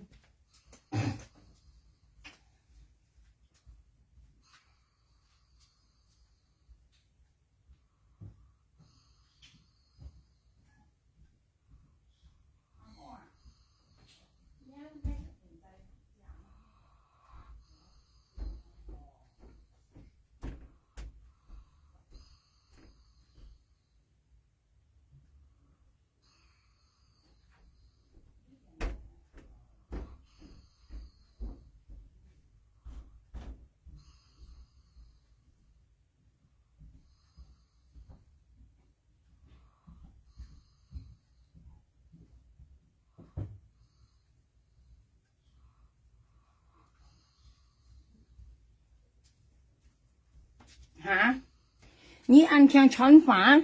佢傳法花姐談講個普通跳得意你又每日冇足可能嗌做普通淡白啦，你又每日冇足可能嗌做普通你又每日可能嗌做普通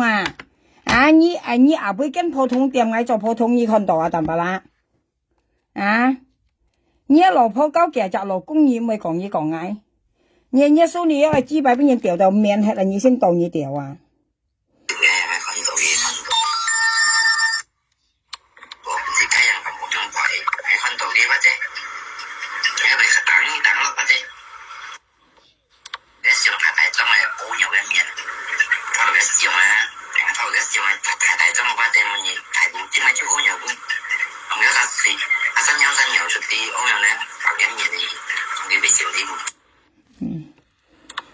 佢講佢話咖花姐講話，驚我上出嚟提將個歐陽啱面嚟提老師咩困嗌為少呢冇啊，而且啊係麻花姐見呢邊嘢下淡白啦，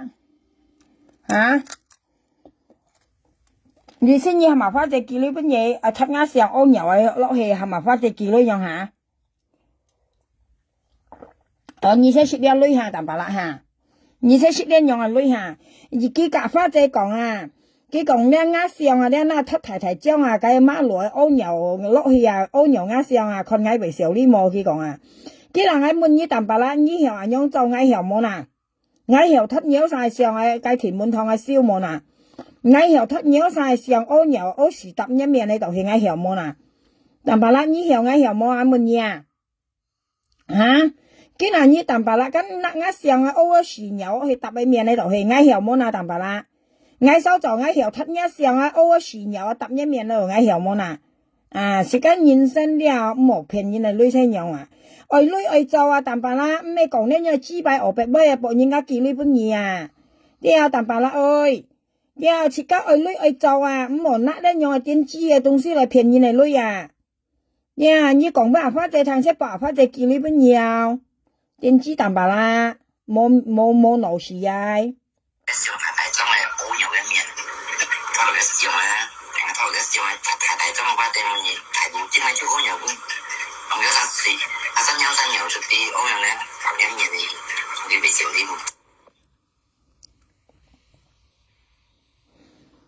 hả?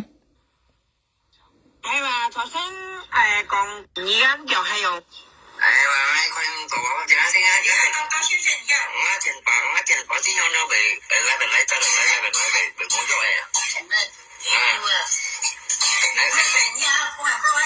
Nà cái cà phê dây còn dùng cái thiền phà phải đấyว่าlớp bên này chặn này đấyว่าcái sẽ con nào phát dây hiện vẫn cái lưỡi mai thiền phà mò như thế nào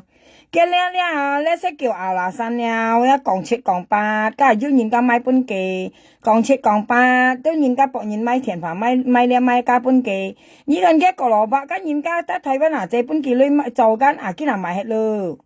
cái còn mấy đứa mấy cá chuyện là xíu đấy cái này mày giúp bọn lôi giúp họ mấy mì trong cái cổ bạc mày ở lượng theo cái cái giúp lượng theo lưới họ mấy đồng xí shit mà cái còn mấy cổ bạc cho cổ bạc nhớ sao cho bên kề cái bộ khai đỏ biang giúp dược lượng xăm chạy nha cái mồ lưới giúp nào lại mà giúp bọn đồ lưới mà các kiểu cái mấy thiền phà nhớ sao giúp mấy bên kề các kiểu cái mồ lưới giúp nào cái thiền phà hay mày giúp lưới hậu dùng ngay ơi một tàu phê nhớ sao mấy bên ngày các ngày một lưới cho nặng ngay một tàu phê thì mày yêu lưới hậu dùng đi không hay anh tôi nhìn mấy đồng si bên kia chuyện tôi nhìn việc sao mấy leo mấy cá bên kia trong cái bên nhìn mày yêu chạy nhìn mấy một tàu phê bên kia xăm theo gan mấy tàu kia là cái một phê giúp bên kia mày hết所以nhớ sao mọi ngày trên chỉ mấy bên kia tàu mày các kia còn mấy leo mấy cá cả kia một lưới kia này mày yêu lưới hậu dùng 所以今時做工先有đi cái mô kia nó hình mày mô kia nó hình mày cái yêu lấy hậu dùng mà cái片你啊发在cái cài như bún kia lôi còn ôn nhậu ngã xong đó ra cái kia xong cái cài như bún kia lôi kia đó nhìn cả còn kia trắng gì mệt ngày nhờ con ngay về xíu đến ngay xíu mày đi nè như ngay bún này như lên như tao cho này mệt ngày cái hình như xoay xíu mà trong kinh bún nhiệt mày sao xíu đấy mày sao bà như khang mày sao bà như thôi hiểu không biết mẹ ở ngoài không nhị ăn kiểu hay không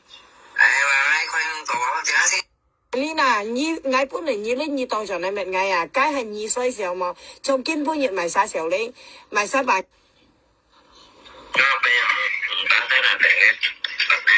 mẹ gắn nó lại vào cái chỗ phát nó lại chỗ này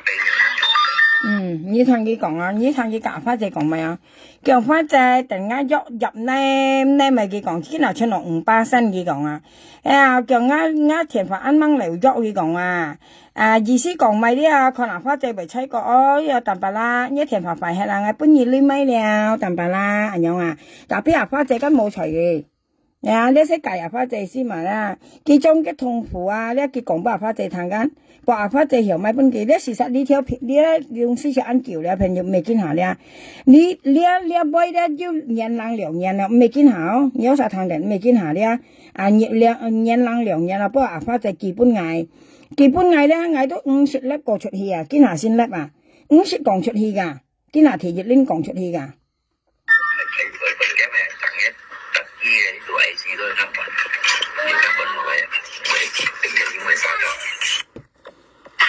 cái意思講俾花姐聽嘅田法快係意思係賺腳女樣啊，即係教花姐頭女啊，特別咧見咁接講自己頭女啊，講嘅東西你屙計快咧，按有啥可能啊係啊，我腳女嚟賺淡白啦，我叫女本要按樣按呢啲啊，佢夾日頭女叫咩全減，佢咁曉啊，佢曉講嘅1分2咧講埋一直嚟打樣，日講本佢聽，係講曉聽咩嘢咪講哦係啊。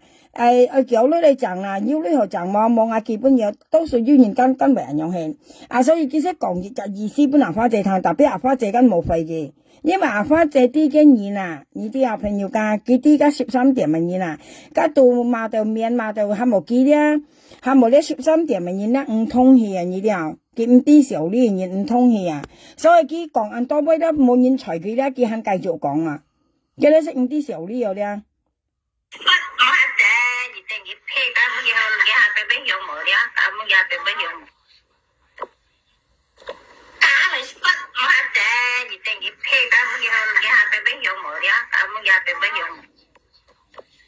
從呢用呀，其實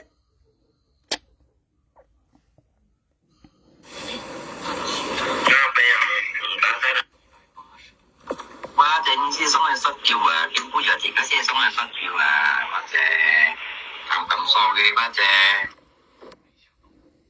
花姐意思送去失叫啊，點杯藥而家先送去失叫啊，或者咁傻嘅花姐。花姐意思送去失叫啊，點杯藥而家先送去失叫啊，或者咁傻嘅花姐。佢沙花姐雙腳粒濕藝咧，你睇下。佢係咪花姐雙腳粒係濕藝咧？話你睇下。花姐意思係濕嘅啊，花姐咁瘦嘅花姐意思係濕嘅啊，花姐咁生嘅濕嘅瘦嘅花姐呢講啊，你受到花姐聽你講啊，聽你咧電專員講啊。我打俾他說了。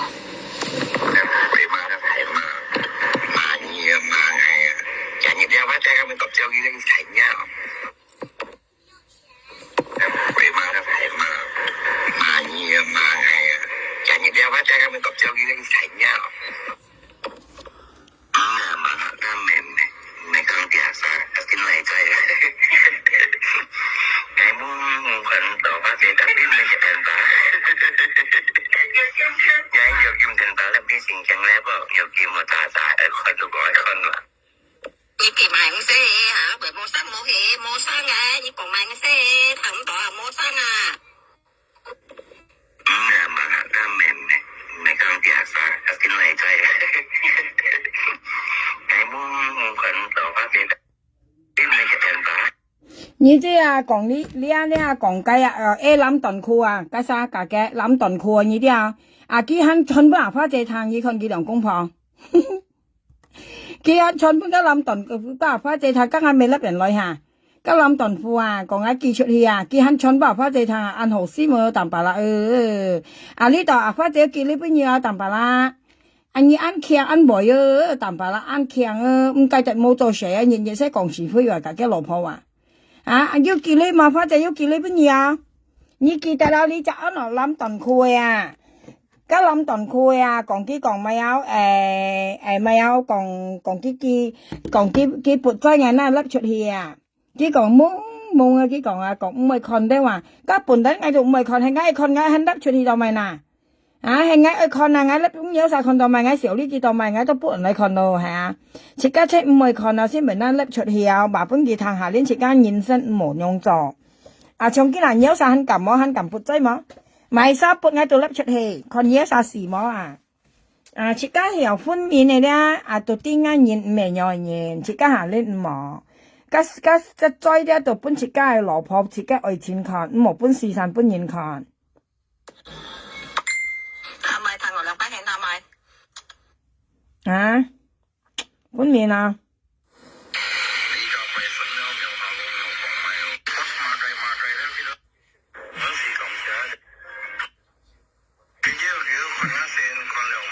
嗱，事實啱開始講，多朋友係食不頭咧。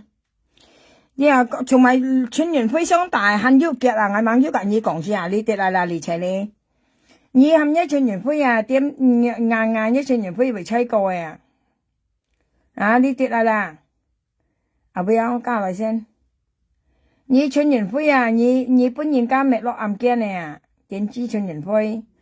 你哋嚟啦，嚟齊咧，嚟齊咧要看啊，嚟齊咧我看啊，嚟齊咧要看冇先。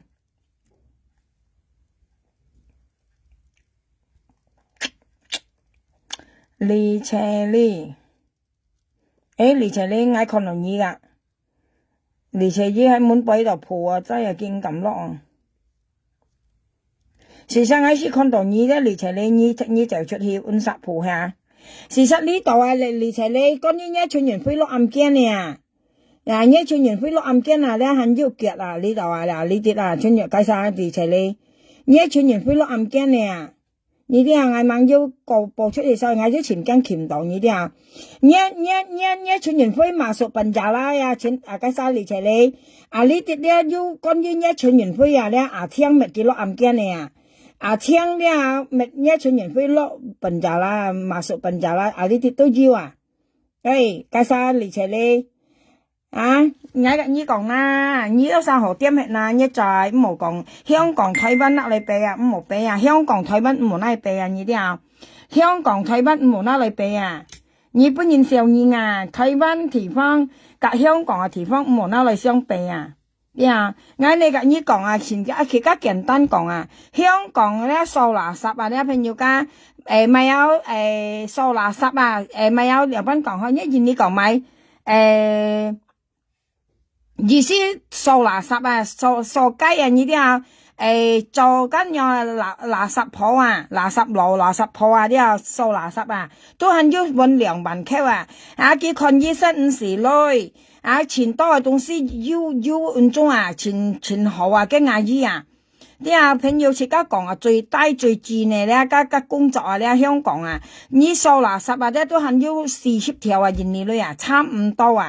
對才見下未要了超過40條掃街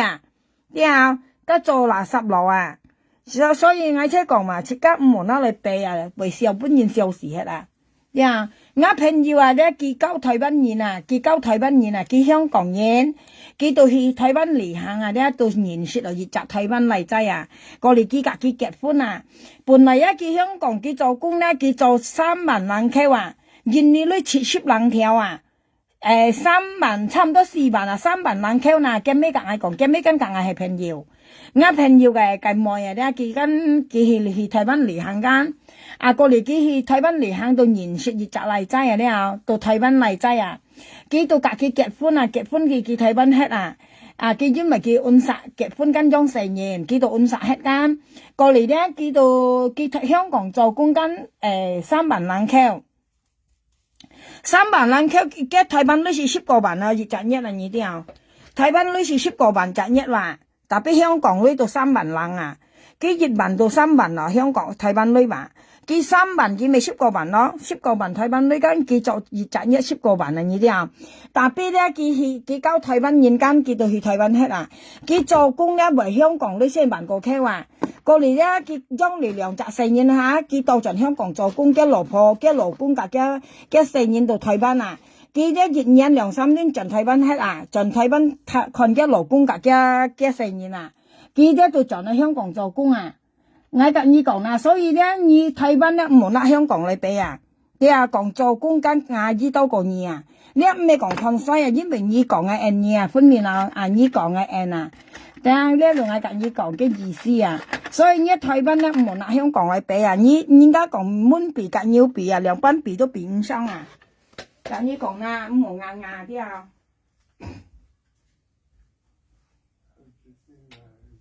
我見乜冇做東西食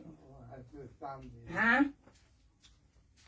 啊，今下你看新年了嘛？你講咧，車家喺落香港，啊，你講咧，不，我都驚你哦，老實講啊，因為車家喺香港，你啊車家啲啊分面啊，但邊你台灣喺香港喺你又不好大拉唄，啊，喺度講第一例子咧話，講嘅例咧話，你別小事冇聽到，啊，我你來我又難啊，你又難啊。你呢個種切家講呢個問題啊，你介紹阿昌本阿花仔說，阿昌都見跌去跌盡個阿花仔食女，見阿食女食去淡白啦，要講阿花仔不能把阿昌看到啊，可以冇啊，你食嚟女意思唔係辦了，破費嘅啊，講幾家幾大錢了阿姊阿租了嚇，你已經講阿姊阿租你啲啊，切家人生唔冇啊，你隔人食女嗰陣時你講咪咪。講一分鋪中唔出成現了嚇，不平了，講一屬咩跌吞少了，加要講跌吞腳了，你講你一店都冇女學辦了，咁咩嘅店啊，嘅頭家店嘅人本花姐講嘅店的話，講嘅店的意思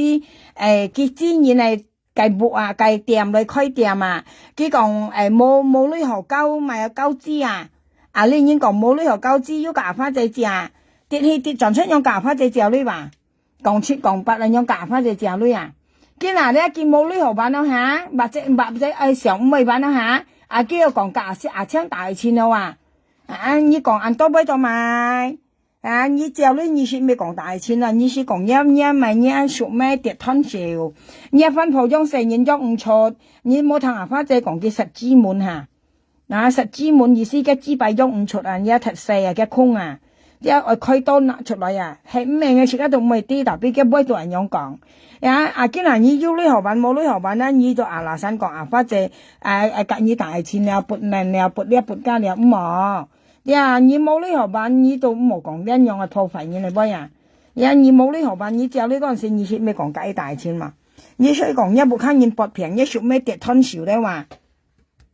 我要嘅上啊，嘅屬咩跌吞少嘅上啊，很要啊！我減超氣啊，我揚超氣啊，佢屬咩少一啲啊，種啦，佢揚辦法借看啊，係嗎？唔係啦，咪講到亞杯啦，我有啥相信阿花姐唔有可能咁樣做啊，我都啥相信佢啊。切緊人生啊，了順腰咯，花姐隔意唔相唔說啊，你講愛10條就10條，20條就20條，30條就30條嚇，同埋根本亦到盡你樣講有咩嚟小呢句啊？你同埋樣講有咩小呢句啊？好冇啊？同埋你冚家人道念聲嗌求我俾你啊，嗌咩輪你物計啊，嗌阿妹特食你啊，嗌特食你阿妹啊，嗌要講過你咪嘛。講佢西人道念聲嗌求我俾你，嗌用50句啊，朋友家有冇特食句話佢為樣破壞嗌話？你係點知嘛？你講你按真你為乜嗌呐？嗌用50啊，嗌用50你講你啊，有50啊，有50年50啊，你乜嗌到咪啊？你冚家人道念聲嗌求我俾到咪呐？咁安拔氣，你冇呐？你當咪為五金人嗌啊？你五金人嗌咪啊？嗌滿意啊？你冚家人道念聲嗌求我俾，你出係五金人言啊話啲啊？你五金人嗌咪啊？意思你台灣交嗌香港交樣意思你五金人咧？咁你咪可以嚟香港交勞工嚇？冇嗱，你看要愛你冇，你翻嚟香港交嘅，你先財銀章，你可以嚟香港交㗎。香港喺猛新滿住嘅，你愛來到就來吧。意思你五金人嗌香港交，你台灣交樣先。愛破壞啱命生意思，你台灣按戰鬥，加戰鬥加眾人要看，你看你兩姊妹作3到5戰鬥了啊！不要人切蘿蔔茄作3作到看到河北嘅嘅拳，加河北都未看到咯。基本日佢唱下歌，佢騎上個梳化咧話，佢騎上個梳化望鏡頭咧話，佢都應該講看咯，佢咪擺佢腳看咪正冇用啊！家到老了話50歲啊話，50歲啊要幾多時間我們有小朋友㗎啊，唱緊喐咪到50歲年咯話，要幾多時間啊？我們啊，係講你都稍微看啊，個人看緊10歲啊！你冇人你看50-60歲啊嚇，我特別拍人都好啊，都有時當然啊，因為近講怕啊，因為啲歲數老了，你資幣冇來吃啊，梗係啥講啊呢位嚇，你喐冇嘢資幣都冇吃來話，人是係啥乜嘢？呢位唔係啥講啊，呢位安唱係啥講嘅嗬？呢個咪有講巴生啊，就最先啊，就說啊，咪咪啊，年紀係年紀。啊！叫你滿一支幣要來吃冇啊？很愛食你啦！講嘅冇先安正咧，作濕安冷食啊！真正係被餓死喺呢趟度。朋友家切家講啊，你有啲拜拜啲啊，我下落我去80米菜哦，拜拜。